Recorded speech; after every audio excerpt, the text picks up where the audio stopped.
Alright, time for another draftphysics.com, debatephysics.com also. Video presentation. To who, for what purpose? And so, there's just people who wish to believe. There's not much you can do. The faithful, they have their, mommy told them kind of story about reality and they just won't let go of it, in spite of logic and reasoning. And so they'll just keep trying to defend nonsense. God done it. And that's pretty much all physics is a bunch of little God done it stories, magical forces, magical mechanisms. Yeah. So Ian Gosling is attempting to again defend his deception. So he's just out to deceive people. And so he says this inertia in action. Now, every definition of inertia doesn't say anything about any kind of disproportional inertia, like somehow lighter things are harder to move than heavy things. No, it's just the idea that all things require you to move them, and it's usually described pretty much consistent with conservation of momentum. That is, the heavier it is, the more inertia it has, the more resistance to movement, because you have to give more energy to move more mass.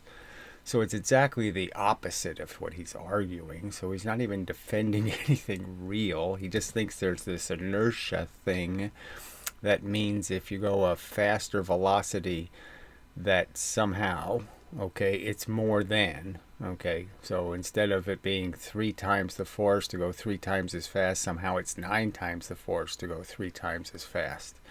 And yes, there's no evidence for that. There's no evidence it takes 25 times the fuel to spin a motor 5 times as fast. No evidence, zero. And there's all kinds of counter evidence in terms of everyday experience and race cars and all kinds of things where this just isn't true.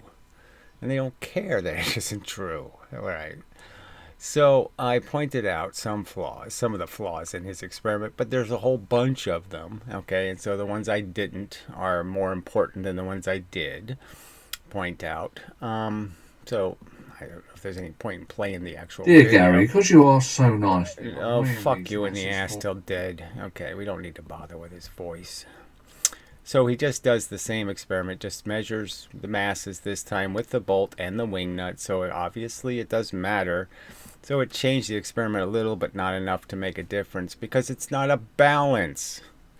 So he's selling this as if he's making a comparison between my experiment, where you have a balance, that is, you have the suspension above. Okay, so we might as well do it. I mean, it's just you might as well just draw it. It's just so dishonest because we've been over all this already, and they're just going to keep doing this, keep having to redo the same videos over and over again because they don't care about any of these facts that we've acquired. So he's comparing essentially a pendulum to a balance and saying they're the same thing, it's the same principle, when no, it's not the same. So as pointed out, it sort of depends, it sort of matters where you put the fulcrum, okay, if you're going to make a balance.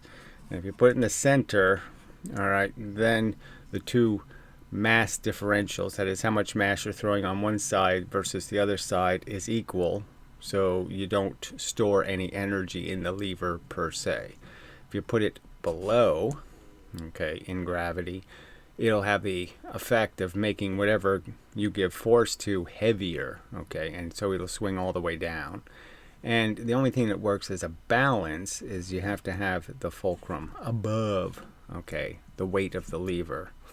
And therefore, it will balance because any tipping in one direction adds weight to the opposite direction.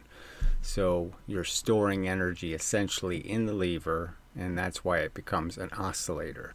So this one is an oscillator. These are not oscillators. So in his experiment, he has no mass on the one side of the lever, so it's completely imbalanced. So it has nothing to do with a balance, right? So he has a weight on here, no weight on this side. Okay, and he's going to put a half mass weight on this side. Just draw a smaller one there. Okay. And so there's no counterweight on this side. So what he's basically just created is a pendulum. If you let this go with the two mass, it swings down. You let it go with the two, yes, it just swings down. Okay, it doesn't oscillate up here. It just oscillates down here. Okay, until it runs out of energy. So it's not a balance. So if he puts the weight on this other side and creates a balanced lever, all right, then he could get the balanced result, but he doesn't care to do that. So he's not trying to show how the physics actually works. He's doing his antics. Okay, and that's all this is again, it's just they're just trying to deceive people and trying to make them think, okay, that there's some credibility to science that's really bad and never evidenced. So there's absolutely no evidence that this simple principle isn't absolutely true. And I proved it by doing it. But it's so simple, right? So you create a balance, and then you put a 4 mass, 1 distance, and you put a 1 mass, 4 distances. All right, and the simple fact is you've created a balance. Then any energy you put in, okay, the fact is the lever will change how much mass is on this side versus this side, and just switch that back and forth as it oscillates, and so the energy will be stored in the lever itself, and the two objects will be known to be the same mass because it will eventually oscillate and just go like that. So if he did put a mass, say if he had this at the same, he had the same mass on this side of the lever, okay, instead of it being a pendulum, it actually was balanced, and he did his experiment with the spring, what would happen? Well, he'd swing, okay, from the straight position, all right, to this position, and what would happen is, as he proved in earlier experiments, oh, that's right, it doesn't move at all. It would just stay here. So it would swing up from the force of the spring. It would lose its energy because it's got to create something with a lot of friction, so it's a crappy bearing, I guess. That's the only reason why it doesn't keep going, okay? And there's no, obviously there's also no counter mass on the other side of the pendulum, okay?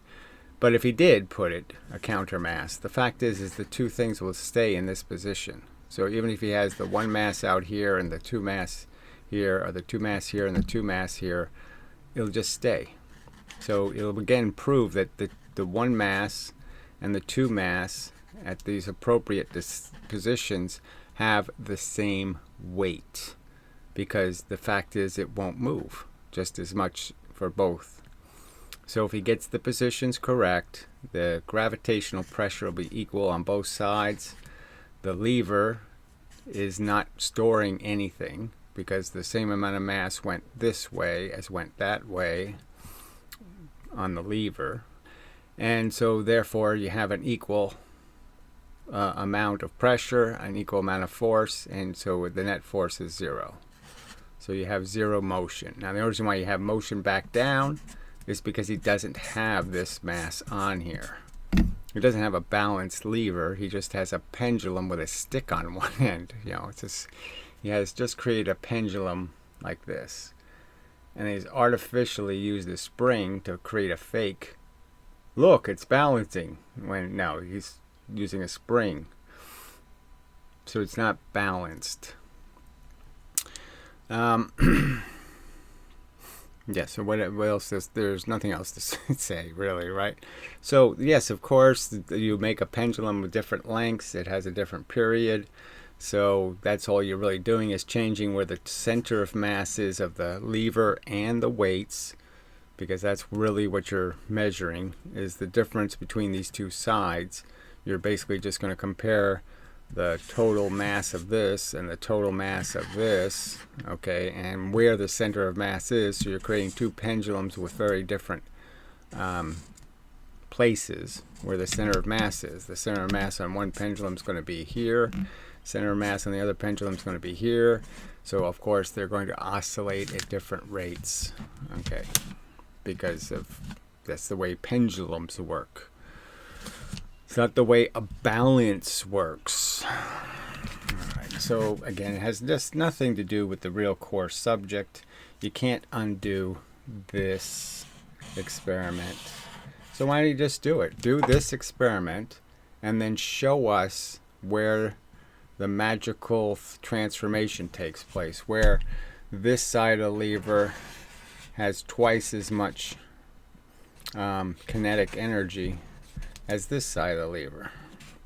Just a fact. By your theory, the two sides don't have, no, this has 4 times, sorry, because I'm doing the 4 to 1. This has 4 times the kinetic energy is moving up and down on this side as it's moving up and down on this side. So go ahead and explain how that's true. But he won't do that. They won't do any, okay, of the real experiments. Again, I've mentioned the Brozo experiment.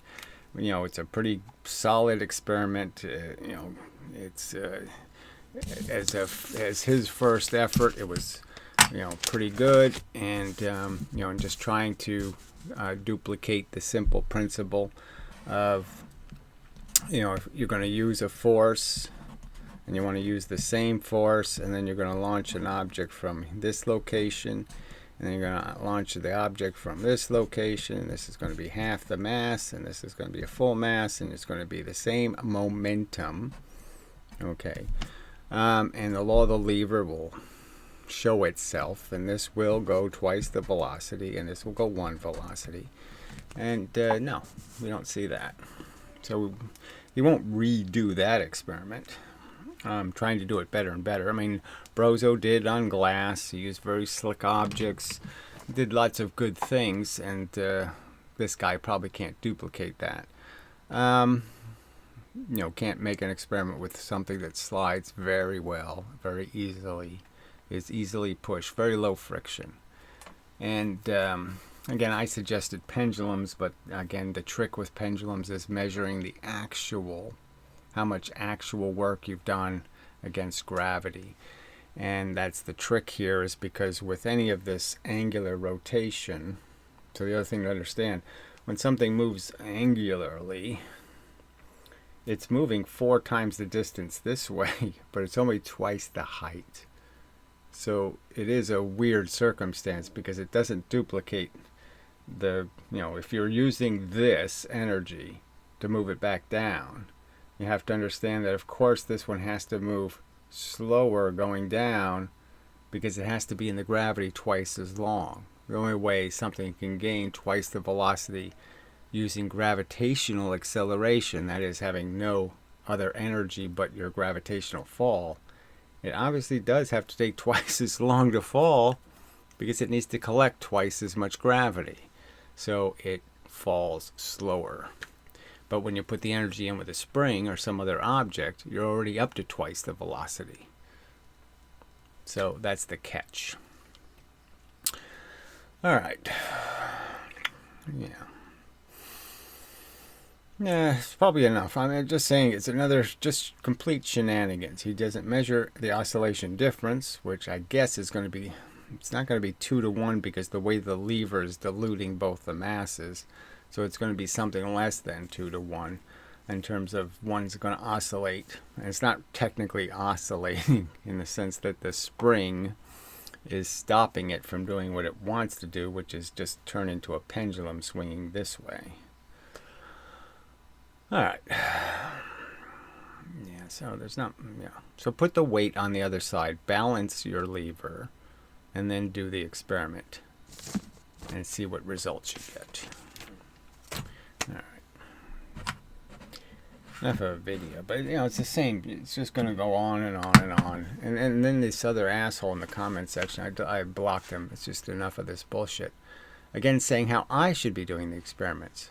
And again, this is their, they're defending a physics theory that they've had for 300 years, where their scientists are claiming these are absolute truths, that, you know, somehow the 8-pound bowling ball does have twice the kinetic energy of the 16-pound ball going half the speed. They say these things. They say that the car going 30 miles an hour versus 10 miles an hour has 9 times the energy. They have absolutely zero evidence. And he's saying, I should be doing all these experiments and proving it. I should take my high-speed camera and I should videotape it. No, I don't have any technology. Again, like Ian Gosling, all I can do is glue some slop together. These people actually think this is how physics should be done. Physics should be done by people who don't have the tools to do it right? They don't have any of it. I mean, again, this is like, we should prove flight by jumping off cliffs with feathers glued to our arms. That's good science. I don't think so. I mean, it's just so, it's so obnoxious. I have an obligation to prove your theory wrong, but you don't have to prove your theory right. That's all you're saying to me. It's my obligation to redo the Eddington experiment and prove it doesn't work. It's not your obligation to actually redo it to prove it does work and to do it from space. I should buy the satellite time, right? I should write some, please, Mr. Tesla, whatever his name is. What's it? Musk. Please, could you please do the Eddington experiment with one of your 400,000 satellites that you've put into space for no good reason? Whatever, his whole internet technology thing. Anyway. Fuck you people. It's just so dishonest. Their hypocrisy. It's just amazing. Amazing.